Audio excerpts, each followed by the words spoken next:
creditors. Following its adoption, the bill was referred to the House Committee on Justice for further legislative action. House of Representatives Committee on Federal Capital Territory Judiciary has tasked officers at the third tier of government in the nation's capital on fairness and accountability. Chairman House Committee on FCT Judiciary Adamu Ibrahim Gamawa, who made this known during the meeting with the members of the committee in Abuja, said justice delayed is justice denied. He stressed the need for efficiency and effectiveness in the administration of justice. Gamawa was recently appointed as the chairman of the House Committee on FCT Judiciary by the Speaker, Abbas Tajuddin PhD.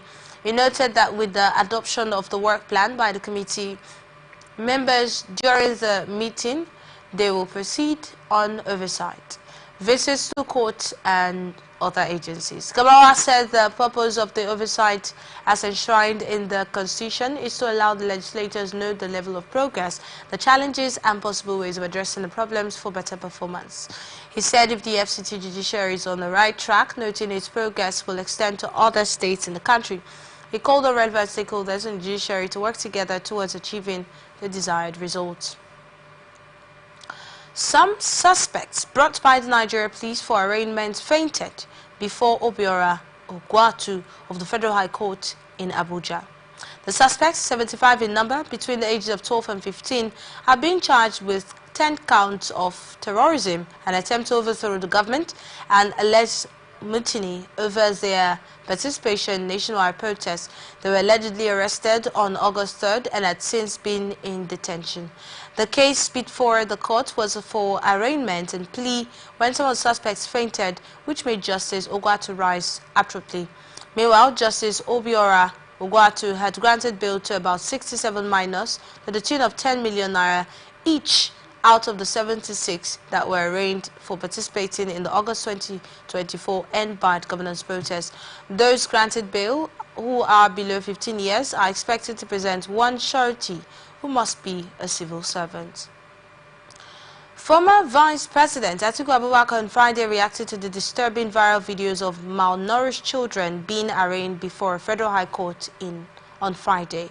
This was disclosed in a statement issued by his media team in Abuja and a corresponding post on his official X account. Recall that no fewer than 76 #EndBadGovernance protesters were paraded before Justice Obiora Ogwatu for their scheduled arraignment.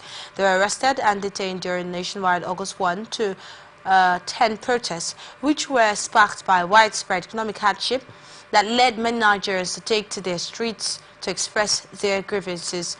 However, 4 of the detained demonstrators, mainly minors, were said to have been hurriedly rushed out of the courtroom after they struggled to stand on their feet. Reacting, Atiku lamented that the pitiable sight of the children in the courtroom was reminiscent of the infamous Nazi concentration camp. The People's Democratic Party presidential candidate in the 2023 election also noted that it was an utter violation of Section 11 of the Child's Rights Act, which guarantees that no child should be subjected to physical, mental or emotional injury, as well as torture or inhuman treatment.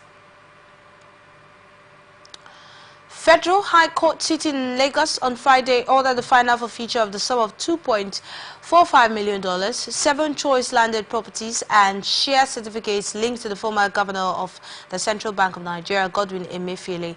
Justice Dende Dipeolu ordered the permanent forfeiture of the monies and the 2 share certificates of Queensdorf Global Fund Limited Trust after holding that the former CBN governor or other interested party did not contest. Same after the initial interim forfeiture. The court also forfeited the 7 choice landed property on the ground that the former CBN governor Emefiele was not able to connect his lawful earnings from Zenith Bank and the Central Bank of Nigeria to the acquisition of the properties.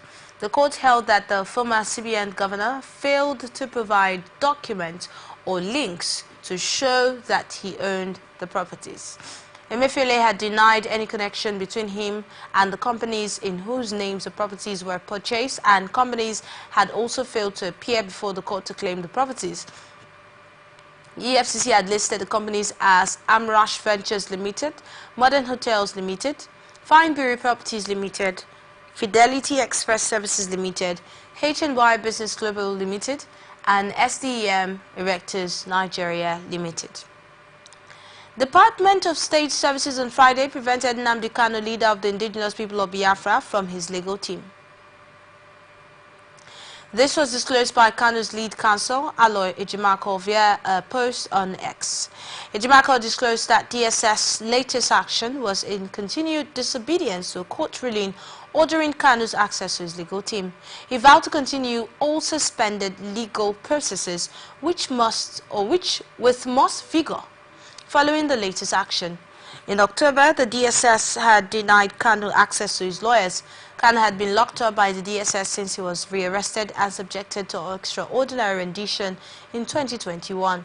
Following this action, the Abuja Federal High Court threatened to jail DSS Director General Adeola Ajayi for contempt. Religious leaders from various faiths in Nigeria have urged the government to immediately halt all new fossil fuel exploration and extraction projects and to commit to a just transition to renewable energy.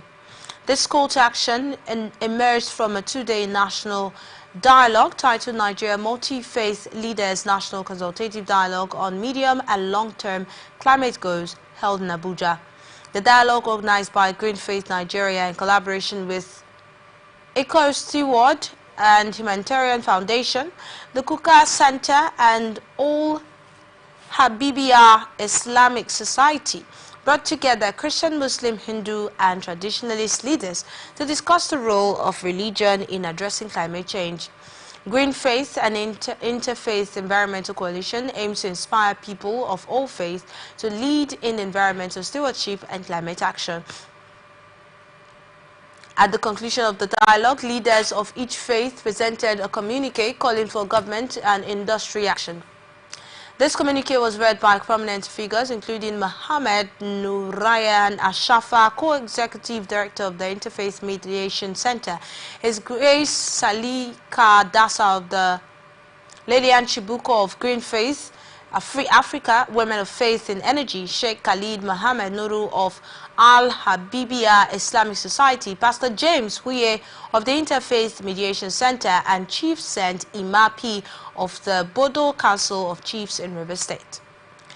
Major General Olufemi Oluyede has formally taken over the acting Chief of Army Staff in the handover ceremony held at the Defense Headquarters in Abuja on Friday. The Defense Headquarters revealed this in photos from the ceremony shared on X.com. He was appointed in an acting capacity by President Bola Tinubu on Wednesday, pending the return of the indisposed substantive Coast Lieutenant General Tarid Labaja. Until his appointment, Oluyede reportedly served as the 56th commander of the Elite Infantry Corps of the Nigerian Army, based in Jaji, Kaduna. The 56-year-old Oluyede and Labaja were course-mates and members of the 39th Regular Course. Oluyede's appointment came a few days after the Defense Headquarters stated that the appointment of an acting course was not recognized under the Harmonized Armed Forces Act. However, a notice on Thursday signed by Group Captain Chris Erundu on behalf of the Director of Defense Information, Brigadier General Tukur Gusau, stated that the handover ceremony would be held at the Defense Headquarters Conference Room at 10 a.m. Academic Staff Union of Universities has complained why it has not declared a nationwide strike yet, as it had threatened to do so in recent times. The union also disclosed that it is not against the ongoing nationwide strike by the Senior Staff Union of Nigerian Universities and Non-Academic Staff Union, saying they have the constitutional right to do so once they are convinced it is necessary. National President of ASU, Professor Emmanuel Osodeke, gave the position an interview. He expressed disappointment that the government had not done anything tangible to address the concerns of ASU since all these months, except that we met with the newly constituted renegotiation team and adjourned the meeting till upper week. According to Osodeke, ASU has done all that are necessary to get the government addressing our concerns by meeting our demands. Nigeria has postponed its planned vaccination campaign in the wake of the rise of monkeypox cases by 500% in Africa compared to last year. According to new data by Africa's main disease control center, the situation is not yet under control. It is still on the upward trend generally. The group did not, however, state why Nigeria postponed the already planned vaccination campaign. In the wake of the outbreak, the World Health Organization declared monkeypox a global health emergency in mid-August after scientists discovered a new version of the virus spreading from the Democratic Republic of Congo to nearby countries. The numbers are concerning 19 African countries have reported over 48,000 possible monkeypox cases and 1,048 deaths in this year alone. Central Africa had the highest, with about 86% of all cases and nearly all deaths, 99.5%, happening in that region. United World Congress of Diplomats have appointed Bayelsa State's Iwefa Aganaba an African Special Envoy on Youth to the African continent. The United World Congress of Diplomats brings together the world's diplomats to foster harmony amongst nations in pursuit of global peace and development. It provides quality mediation and intervention across nations to enhance world peace. The international organization, with headquarters in London, announced the appointment in a letter by its Global Vice President and Secretary of the Supreme Council, United World Congress of Diplomats, Ambassador Tunji John Asaolu. The appointment letter, dated October 16, 2024, was officially handed over to Aganaba in Abuja. Prince Iwefa Aganaba, who is currently the Commonwealth Youth Ambassador, will, as African Special Envoy on Youth, play a vital role in promoting youth development across 5 regions of Africa. His responsibilities will include enhancing youth engagement, promoting education and skills development, and fostering inclusive and transformative growth among African youth. And now in business news, Independent Petroleum Actors Association of Nigeria has said the association cannot simply fold its hands and allow someone to monopolize the system. Ipman also urged Dangote Refinery to change its model of engagement. Yakubu Suleiman, National Assistant Secretary of Ipman, stated this on Friday. Suleiman stated that Dangote seemed not to have engaged with real stakeholders, including marketers and regulators. He claims that instead, Dangote is using the political class and the public to sway opinion and gain sympathy, arguing that the development is surprising.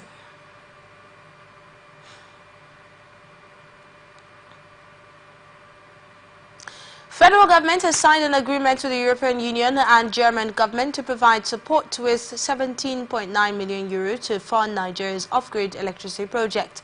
The project, launched under the third phase of Nigerian Energy Support Program, is to foster investment in renewable energy, energy efficiency, and rural electrification. According to the EU, the program will enable 154,000 people to access electricity and connect 30,000 others to clean cooking gas, while 8 megawatts of electricity will be generated in the third phase.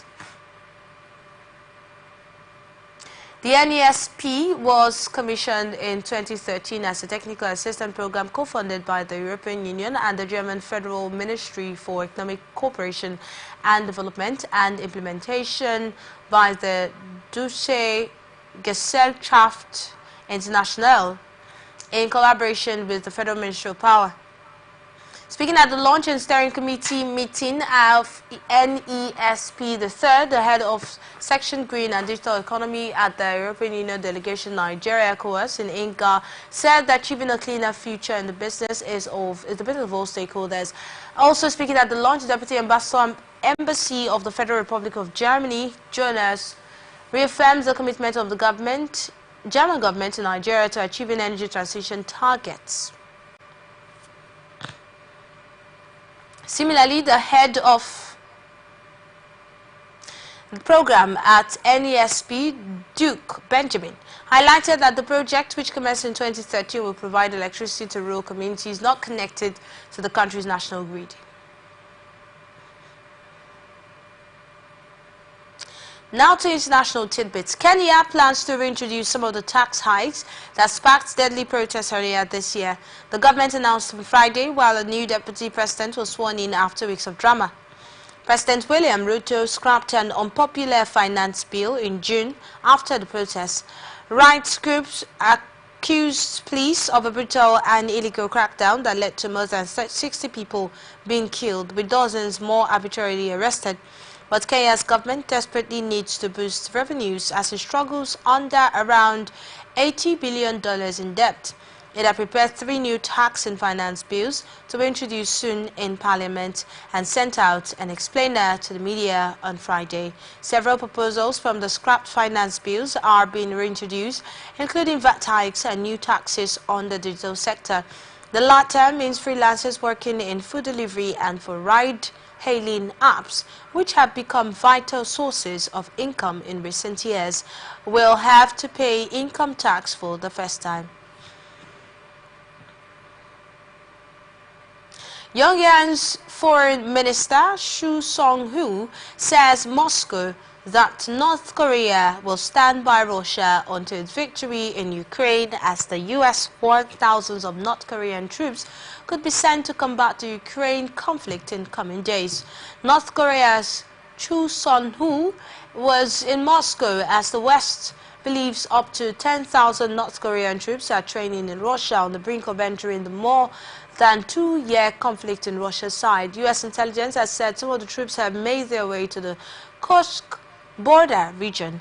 The Washington and Seoul warning North Korea to withdraw its army. She said North Korea had no doubt in the wise leadership of President Vladimir Putin, who signed a mutual assistance pact with Pyongyang this summer and massively won ties with a reclusive state. Chu called Moscow's more than 2-year offensive in Ukraine a sacred struggle. She also vowed that North Korea will continue to develop its nuclear arsenal, with Pyongyang widely suspected of wanting nuclear technology from Russia in exchange for military support.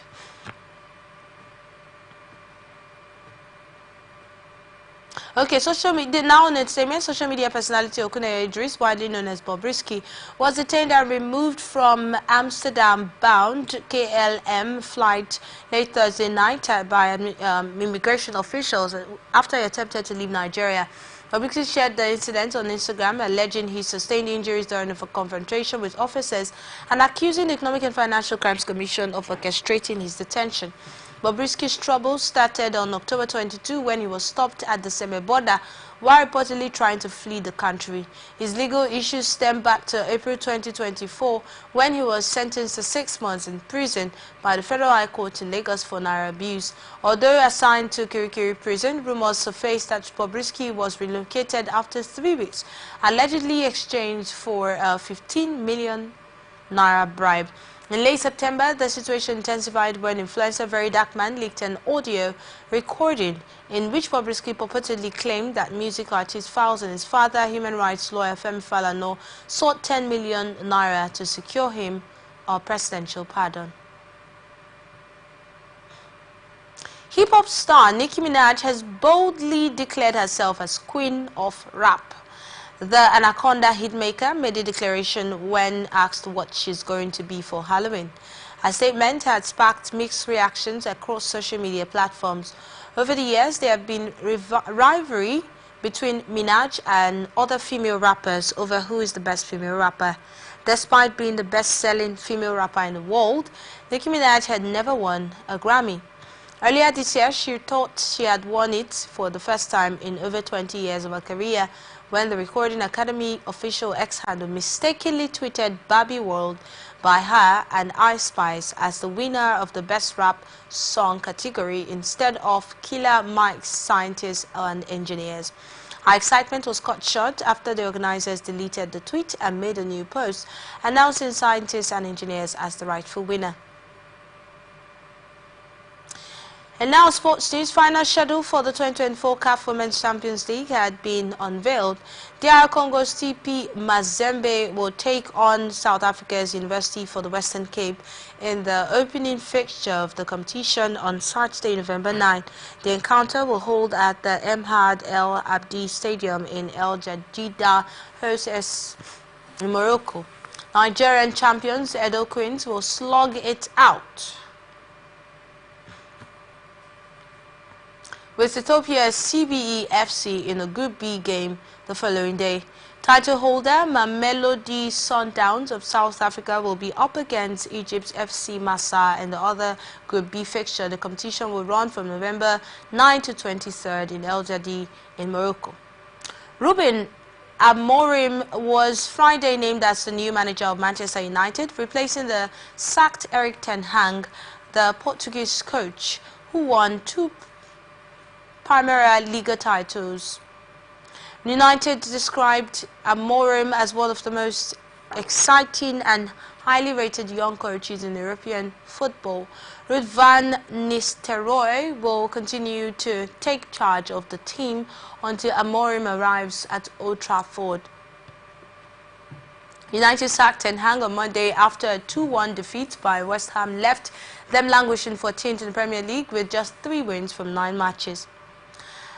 Argentine superstar Lionel Messi, in an interview on Thursday with Fabrizio Romano for 433, reflected on his future, the 2023 World Cup, the role of envisioned once he retires from playing. Despite his rich career in football, Messi had made it clear that he had no plans to transition into coaching. When asked about his participation in 2026 World Cup, Messi expressed uncertainty. Messi also discussed his ambitions with Inter Miami, which recently clinched the regular season. As of the project of Miami, Messi emphasized the club's growth-oriented philosophy. And that's global news for tonight, but before we go, another look at the major headlines.